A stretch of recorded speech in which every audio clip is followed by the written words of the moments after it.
الحمد للہ رب العالمین والعاقبۃ للمتقین والصلاة والسلام علی سید الاشرف الانبیاء والمرسلین اما بعد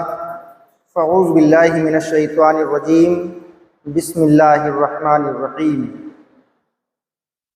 وعلمک ما لم تکن تعلم وکان فضل اللہ علیک عظیما صدق اللہ و مولانا العظیم و صدق رسولہ النبی الامین المتین المختار الکریم ونحن علی ذالک لمن الشاہدین والشاکرین آمین آمین والحمد للہ رب العالمین۔ آئیے ہم اور آپ سب سے پہلے اپنے اور ساری کائنات عالم کے مرکز عقیدت حضور سید کائنات ارواحنا فدا جناب محمد الرسول اللہ صلی اللہ علیہ وسلم کی پیاری بارگاہ میں عقیدت اور محبت کے ساتھ جی لگا کر ہدیہ درود پیش کیجیے۔ اللہم صلی علی سیدنا شفیعنا و مولانا محمد وعلی آل سیدنا شفیعنا و مولانا محمد جد الحسن والحسین نبی الامی والہ المدار ابن البدیع الکریم و ابن الکریم صلاۃ و سلاما علیک یا سیدی یا حبیبی یا رسول اللہ صلی اللہ علیہ وسلم۔ قرآن کی تعلیم سے تابندہ جہاں ہے، قرآن ہی ایمان کی منزل کا نشاں ہے۔ قرآن کی تعلیم سے تابندہ جہاں ہے، قرآن ہی ایمان کی منزل کا نشاں ہے، اور اس حسن دوبالا پہ ولی کیوں نہ ہو صدقے، اس حسن دوبالا پہ ولی کیوں نہ ہو صدقے۔ اللہ کا فرمان ہے محمد کی زباں ہے، اللہ کا فرمان ہے محمد کی زباں ہے۔ برادران ملت اسلامیہ، اللہ رب العزت نے قرآن کریم و فرقان حمید میں ارشاد فرمایا کہ اے میرے محبوب، ہم نے آپ کو وہ علم عطا کیا جو آپ نہیں جانتے تھے۔ وَكَانَ فضل اللہ علیک عظیما، یہ میرا فضل عظیم ہے۔ سب سے پہلے اللہ تبارک و تعالی نے جو اپنے بندوں پہ حکم نافذ کیا وہ علم ہے۔ علم ایک ایسی دولت ہے، علم ایک ایسا تاج ہے، علم ایک ایسی روشنی ہے، علم ایک ایسی کامیابی کی سیڑھی ہے، علم ایک ایسا مقام ہے جو انسان علم کو حاصل کر لیتا ہے تو اللہ کی معرفت حاصل ہو جاتی ہے۔ اللہ کے نبی صلی اللہ علیہ وسلم ارشاد فرماتے ہیں کہ ایک بہت بڑا عابد ہو جس کی عبادت اور ریاضت، جس کا تقوی اور پرہیزگاری بہت افضل و اعلیٰ ہو، ساری رات عبادت میں مشغول رہتا ہو، لیکن ایک عالم کے مقابلے میں اس کی فضیلت کیسی ہے، نبی پاک علیہ الصلوۃ والسلام ارشاد فرماتے ہیں ایک عالم اور ایک عابد۔ ایک عالم سو رہا ہے، مکمل عالم دین ہے، قرآن اور حدیث کا علم رکھتا ہے، حرام اور حلال میں فرق رکھتا ہے، ان قرآن اور حدیث کے مطابق اس کے پاس علم ہے۔ اور ایک عابد ہے، وہ عالم نہیں ہے، عبادت الا ماشاء اللہ اتنی ہے کہ آپ تصور گمان نہیں کر سکتے، اٹھتے بیٹھتے سوتے جاگتے چلتے پھرتے ہر وقت وہ نبی پاک علیہ الصلوۃ والسلام کے سنت کے مطابق ہے۔ پوری رات وہ عبادت میں مشغول رہتا ہے، پانچوں وقت کی نماز پڑھتا ہے، پوری رات نوافل پڑھتا ہے، اللہ کے ذکر میں مشغول رہتا ہے، لیکن نبی پاک علیہ الصلوۃ والسلام ارشاد فرماتے ہیں کہ اس کی فضیلت کیسی ہے، جیسے میری فضیلت۔ نبی پاک علیہ الصلوۃ والسلام فرماتے ہیں کہ جیسے میری فضیلت ادنا سے ادنا امتی پر ہے۔ اب نبی پاک علیہ الصلوۃ والسلام کا مرتبہ کتنا بلند و بالا ہے، اور آپ فرماتے ہیں عابد اور عالم میں اتنا فرق ہے جیسے ہم اور ہمارا ادنا امتی۔ اب ادنا امتی کون ہو سکتا ہے؟ امتی تو رسول کائنات صلی اللہ علیہ وسلم کے ابو بکر صدیق بھی ہیں، عمر فاروق اعظم بھی ہیں، عثمان غنی بھی ہیں، لیکن آپ نے ان کا نام نہیں لیا، ادنا سے ادنا امتی کا نام لیا۔ تو ادنا سے ادنا امتی پوری دنیا کے علماء کا اجماع ہے کہ رسول کائنات صلی اللہ علیہ وسلم کا سب سے ادنا امتی کون سا ہے؟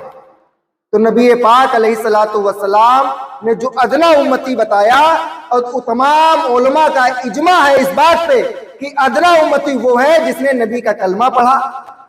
مذہب اسلام میں داخل ہوا، اور اس کے دل میں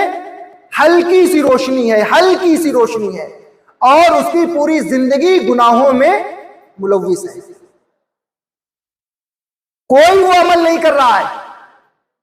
لیکن وہ نبی کا امتی ادنا ہے۔ اتنی بڑی فضیلت ایک عالم کی ہے اور ایک عابد کی ہے۔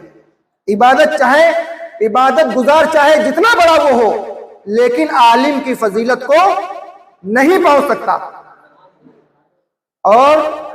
اسی لیے نبی پاک علیہ الصلوۃ والسلام نے ارشاد فرمایا، علم طلب کرنا، علم کا حاصل کرنا ہر مرد عورت عاقل اور بالغ پہ فرض ہے۔ علم حاصل کرنا ہر مرد عورت پہ فرض ہے۔ اب ہم میں سے کتنے ایسے لوگ ہیں جو علم کے طلبگار نہیں ہیں، چاہتے نہیں کہ علم حاصل کریں؟ دیکھیے، یہ علم، یہ ایجوکیشن کی لائبلٹیز آپ کے اوپر کب فرض ہوئی؟ جب نماز کا حکم نہیں آیا، جب روزے کا بھی حکم نہیں آیا، جب حج کا بھی حکم نہیں آیا، جب زکوٰۃ کا بھی حکم نہیں آیا، دین کے کسی احکام کا، کسی عمل کا حکم نہیں آیا، اس وقت اللہ تبارک و تعالی نے علم کا تعلق اپنے بندوں سے جوڑ دیا۔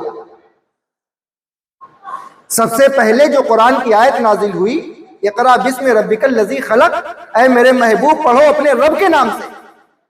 تو پڑھنے کا حکم تو خالق کائنات نے دیا ہے۔ اللہ رب العالمین کا یہ حکم ہے، ہر چیز سے پہلے تم علم حاصل کرو۔ آج ہم علم سے دور ہیں، ہمیں یہ پتہ ہی نہیں ہے، اور علم وہ حاصل کرنا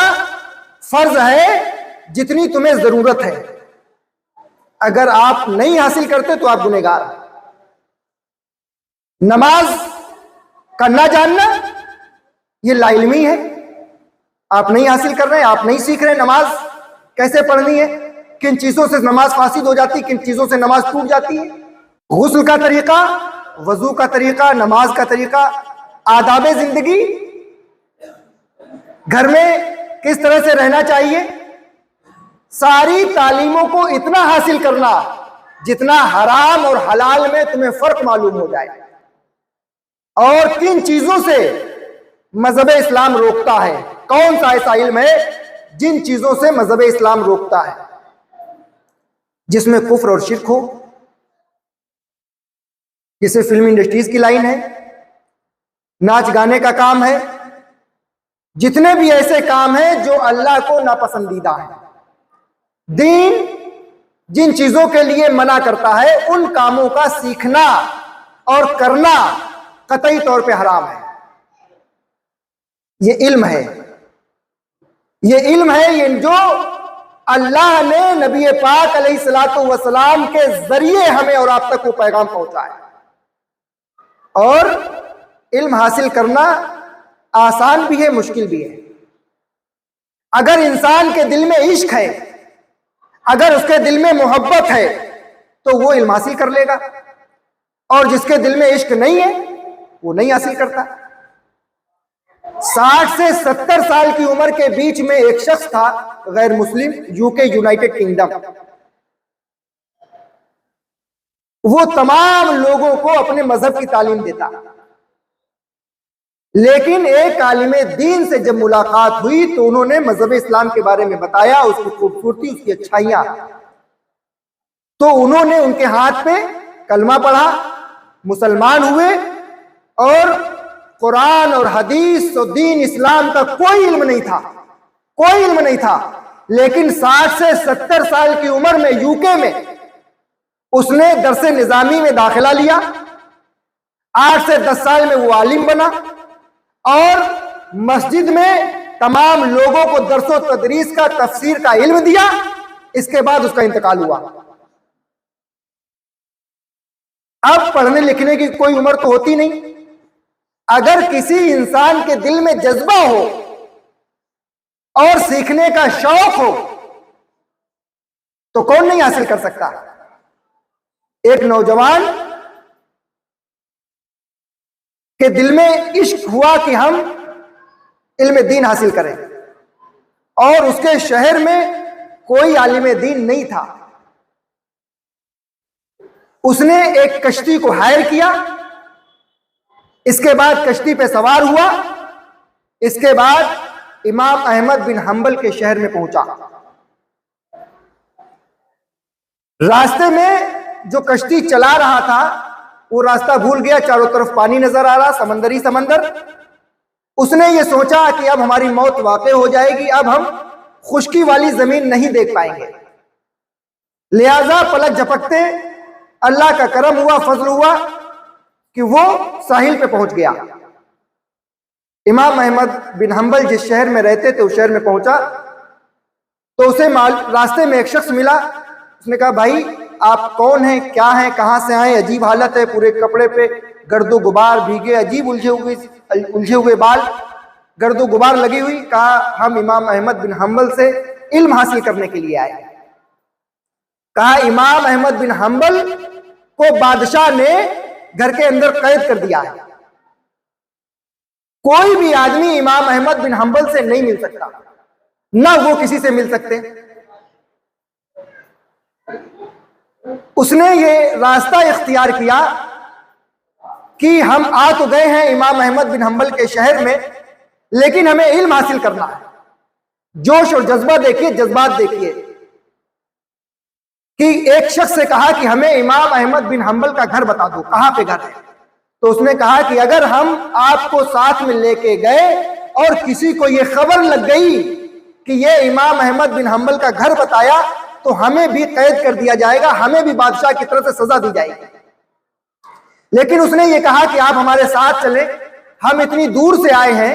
امام احمد بن حنبل سے ملنے کے لیے، لہٰذا آپ صرف آنکھ کے اشارے سے بتا دینا کہ یہ والا گھر ہے، آنکھ کے اشارے سے بتا دینا۔ امام بن احمد حنبل کے گھر کے نزدیک ایک شخص گیا، اس کو ساتھ میں لے کے اور آنکھ کے اشارے سے بتا دیا کہ یہ امام احمد بن حنبل کا گھر ہے، آنکھ کے اشارے سے بتایا۔ اس نے فقیروں کے کپڑے پہنے، بھیک مانگنے والے، ایک کٹورا ہاتھ میں لیا اور اس نے پھٹے پرانے کپڑے پہنے، سر پہ عجیب سا کپڑا باندھا جو فقیروں کا لباس ہوتا ہے، اور امام احمد بن حنبل کے دروازے پہ جا کے دستک دی، دروازہ کھٹکھٹایا۔ امام احمد بن حنبل رضی اللہ تعالیٰ عنہ چند سکے لے کر کے اس کے پاس آئے اور اس کے کٹورے میں ڈالنے لگے۔ اس نوجوان نے یہ کہا کہ ہم کوئی بھکاری نہیں ہے، ہم بھیک مانگنے نہیں آئے، ہمارا فلاں شہر ہے، فلاں ملک ہے، میں وہاں سے آیا ہوں صرف علم حاصل کرنے کے لیے آپ سے۔ کہا کہ تمہیں یہ بات نہیں معلوم ہے کہ بادشاہ نے ہم کو نظر بند کر دیا ہے، ہم کوئی بھی درس و تدریس کا کام انجام نہیں دے سکتے، کوئی بھی دین کا مسئلہ ہم نہیں بتا سکتے کسی بھی عوام کو، ہم نظر بند ہیں، ہم قید ہیں۔ اس نوجوان نے یہ کہا کہ ہم روزانہ آئیں گے آپ کے دروازے کٹورا لے کر کے، اور آپ ایک حدیث ہم کو بتا دینا اور وہ حدیث ہم یاد کر لیں گے، حفظ کر لیں گے، ایسے جب تک یہ سلسلہ چلتا رہے، جب تک ہم آپ سے علم حاصل کرتے رہیں گے۔ کہا اگر کسی نے دیکھ لیا تو یہ کہا کہ اگر کسی نے دیکھ لیا تو آپ اگر کوئی موجود ہو اس وقت تو آپ سکے ہمارے کٹوری میں ڈال دینا، پھر جب دوسرے دن ہم آئیں گے تو وہ سکے آپ کو واپس کر دیں گے۔ 1 سال تک کانٹینیو اس نوجوان نے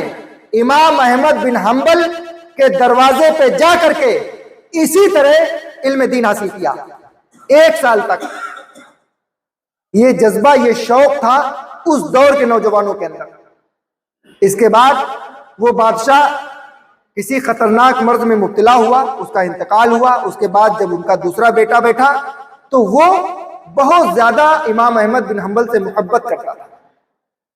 وہ ساری بندشیں ختم ہو گئیں اور آپ جامع مسجد میں تمام لوگوں کو خطاب کرنے لگے۔ انہی تمام عوام کے بیچ میں وہ نوجوان بھی موجود تھا۔ پیچھے سے اس نے آواز دی، تمام لوگ بیٹھے ہوئے تھے، مجمع زیادہ تھا۔ امام احمد بن حنبل پہچان گئے کہ یہ وہی شخص ہے جو 1 سال تک کانٹینیو بھکاری بن کے دین پاک محمد رسول اللہ صلی اللہ علیہ وسلم سیکھنے کی کوشش کر رہا تھا۔ زمانہ کوئی بھی ہو، ماحول کوئی بھی ہو،